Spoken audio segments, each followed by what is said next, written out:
प्यारे दोस्तों, बहुत बहुत स्वागत है आपका अपने चैनल यूजी स्टूडेंट साहित्य दर्पण में। तो प्यारे मित्रों, आपके बहुत से कमेंट थे, लेकिन मैं रिप्लाई प्रत्येक का देना पॉसिबल नहीं हो पा रहा था। तो मुझे लगा क्यों ना एक छोटी सी वीडियो रिकॉर्ड करके आपके समक्ष प्रस्तुत की जाए। है ना, एग्जाम आपके निकट है। बेशक जो मेजर सब्जेक्ट हैं, यानी कि जो सब्जेक्ट ऐसे हैं जिनके एग्जाम 2 शिफ्ट में होने हैं, उनकी डेट अभी हमारे सामने नहीं आई है। लेकिन यह है कि 2 तारीख के बाद से कभी भी डेट अनाउंस हो सकती है। ठीक है, फेज 2 का डेट आ चुका है। फेज 3 में ही हम लोग का एग्जाम होना है। तो चलिए बात करते हैं। आज एक बड़ा ही इंटरेस्टिंग टॉपिक है। टॉपिक यह है कि फोकस कैसे किया जाए। ठीक है, स्टडी पर फोकस कैसे किया जाए। तो इसका जवाब आज आपको मिल जाएगा इस वीडियो में ही। वो इसलिए मिलेगा क्योंकि आप ये बताओ मुझे कि क्या कभी आपने कभी कहा ऐसा कि सुनते समय कैसे फोकस किया जाए, या खाना खाते समय कैसे फोकस किया जाए, या फिर टीवी देखते समय फोकस कैसे किया जाए। उसके लिए तो ये कोई प्रश्न नहीं आता।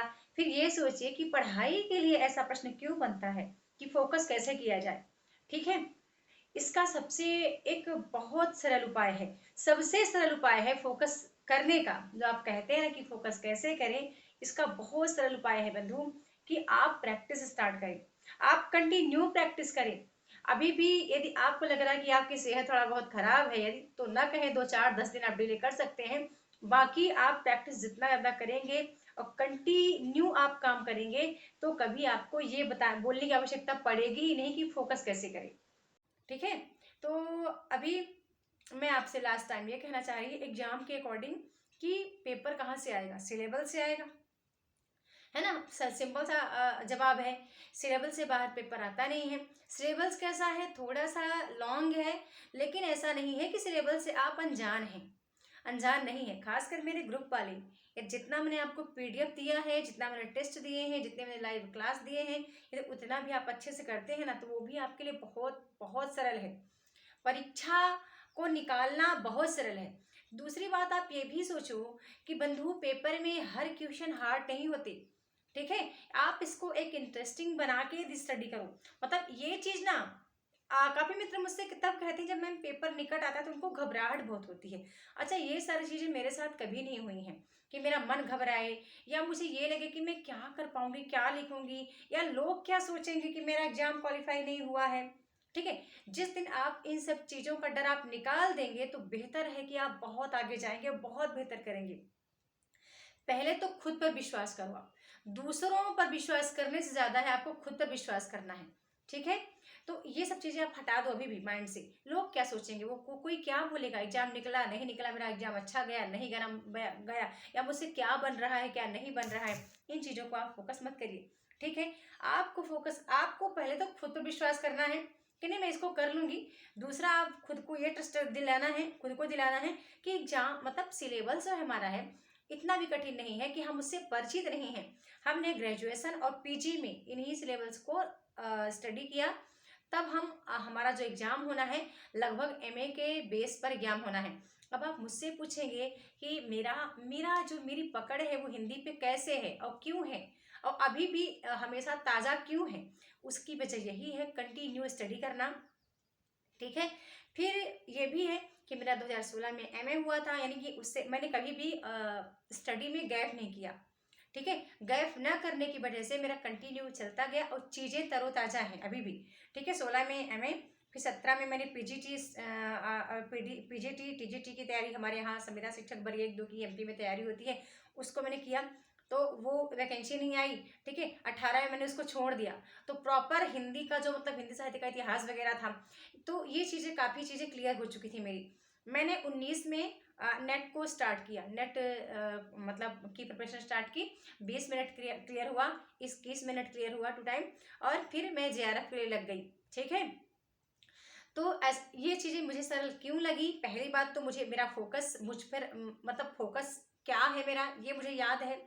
ठीक है, कि मुझे इसको कैसे लेना है, मुझे ये माइंड में चलता रहता है। खाना खाते समय तो कभी फोकस नहीं करना पड़ता, वो तो पूरा चट्ट चट्ट चला जाता है मुंह में। ठीक है, गाना गाते समय, टीवी देखते समय, या कॉल पे बात करते समय हमें फोकस की आवश्यकता नहीं होती है। हम प्रॉपर किसी की बात सुनते रहते हैं। फिर हम स्टडी करते समय हम क्यों कहें कि हमें फोकस चाहिए। ठीक है, हम तो एक काम करो, फोकस वाला बैंडेड यहाँ पे बांध लो। ठीक है, यहाँ पे आप बांधो बी फोकस करके, और जब आपको कुछ भूल रहा हो ना तैसे उसको देखिए बार बार, या टाइम को बांध के रखिए। यदि आप टाइम बहुत ज़्यादा इन्वेस्ट करते हैं ना रील देखने में, तो भी आप उसको रखिए साथ में, तो उससे भी आपको अच्छा अच्छा फील होगा। फिर आपको खुद रियलाइज होगा कि क्या चीज़ें हैं जो आप मिस्टेक कर रहे हो और कहाँ आप टाइम ज़्यादा खराब कर रहे हो। ठीक है, ये बात हुई। एक चीज़ और बता दूं मैं आपको, एग्जाम क्वालिफाई करना आपके लिए तब सरल हो जाएगा जब आपको आपकी नीड पता होगी, आपको आपकी आवश्यकता पता होगी कि ये एग्जाम आप किसके लिए क्वालिफाई करना चाहते हो। केवल खुद के लिए, या ये बताने के लिए आप नेट क्वालिफाइड हो गए, आप असिस्टेंट प्रोफेसर का एग्जाम आपने क्वालिफाई कर लिया, केवल ये बताने के लिए, या फैमिली के लिए, बच्चों के लिए, या फिर किसी और का सपना पूरा करने के लिए, या फिर माँ बाप का सपना पूरा है कि नहीं मेरा बच्चा असिस्टेंट प्रोफेसर बनेगा एग्जाम क्वालिफाई करके। ये चीज आपको हमेशा याद रखना है। यदि आप मेरा पूछो कि मैं किसके लिए करती हूँ, तो प्रॉपर मैंने स्टडी, मतलब मैरिज के बाद से मैंने स्टडी प्रॉपर मैंने घर परिवार के लिए की थी। ठीक है, फाइनली मतलब सबसे ज्यादा है कि हस्बैंड के लिए की थी, कि मतलब उनको ये ना लगे कि हम परिवार में आकर के हम अपना एम भूल चुके हैं, अपना उद्देश्य हम भूल गए हैं कि हमें क्या बनना है। ठीक है, तो प्रॉपर श्रीमान जी के लिए, बच्चों के लिए, कि कभी भी उन मैं अच्छा बनूंगी तो वो ऑलरेडी अच्छा बनेंगे देख देख करके, क्योंकि संगति का असर बहुत ज्यादा पड़ता है। ठीक है, तो अब वही है कि आपको आपकी नीड आवश्यक पता होनी चाहिए कि किसके लिए आपको करना है। बार बार उस चीज को रिवाइज करो कि आपने उनको बोला है कि मैं ये करके दिखाऊंगी। ठीक है, बोला है तो आप फिर करो, फिर आपको कहीं इधर भटकने की आवश्यकता नहीं है, क्योंकि सिलेबस आपके पास है, पूरा मटेरियल आपके पास है। अब आपको केवल उसको स्टडी करना है। और हिंदी एक ऐसा विषय है, इतना इंटरेस्टिंग है हिंदी विषय, कि उसको आप ना यदि खुद से जोड़ के पढ़ो, ठीक है, या थोड़ा सा आप कवियों के संघर्ष को देख करके पढ़ो, तो चीजें आपको बहुत सरल लगेंगी। ठीक है, कहानियों के पात्र वगैरह तो ऐसे माइंड में आ जाते हैं। ठीक है, नाटकों के पात्र वगैरह यदि आपने सीरियसली पढ़ा होगा, अब यहीं पे आ गया फोकस। ठीक है, आपने फोकस से उसको स्टडी किया ही नहीं। जब आप स्टडी करते हैं उस समय कहीं ना कहीं ध्यान आपका दो चार जगह अन्यत्र भी भटकता रहता है। यदि एक चीज एक समय पे एक चीज को ही आप ध्यान रखेंगे, तो वो चीजें आपको कभी नहीं भूलेंगी।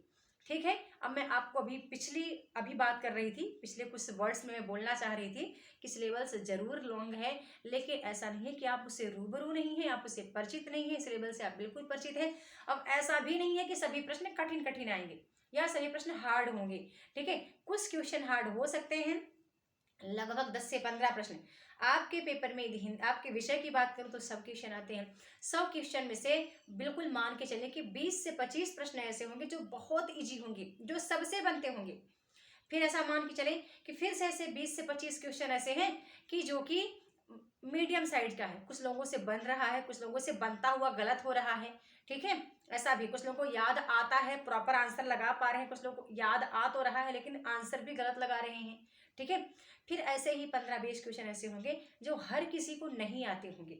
ठीक है, नहीं पढ़े होंगे, लेकिन तब भी वो प्रॉपर अपने माइंड का यूज करके, ठीक है, अपनी बुद्धि का यूज करके, अपने IQ लेवल का यूज करके, और उसको फाइट करेंगे, उस क्वेश्चन को कहीं ना कहीं वो क्वेश्चन में एलिमिनेट करेंगे। जो उनको लगेगा रॉन्ग आंसर नहीं होना चाहिए उसको हटाएंगे और राइट आंसर का चुनाव करेंगे। हो सकता है उनका ये जो गणित है वो काम कर जाए। ठीक है, तो अब आपको डरने की कहाँ आवश्यकता है, कहाँ कठिन है। ठीक है, कठिन कुछ नहीं है। कठिन पता है क्या है, आप टाइम नहीं दे पा रहे हैं। आपको डर क्यों लगता है, आप उतना प्रॉपर समय दे ही नहीं पा रहे हैं स्टडी के लिए। ठीक है, यदि मैं ये कहूँ कि 5 घंटे भी, अभी भी आप 5 घंटे पूरी एकाग्रता से करते हैं काम, अगले 15 दिन के बाद भी आपके हिंदी का एग्जाम है ना, तो भी आप अच्छा कर पाएंगे। ठीक है, इस समय लास्ट टाइम इतना बोलूंगी, आप जितना हो सके रिवाइज करें। नया पढ़ने के लिए तब बोलती हूँ जब आपको लग रहा है कि आपका पुराना जो कुछ यूनिट है जो अच्छे से तैयार है, वहां से कोई सी भी कैसे भी क्वेश्चन घुमा फिरा के एंट्री दे देगा तो आप उसको कर ही कर लोगे, तो उसको मत देखो आप। ठीक है, अरे यार।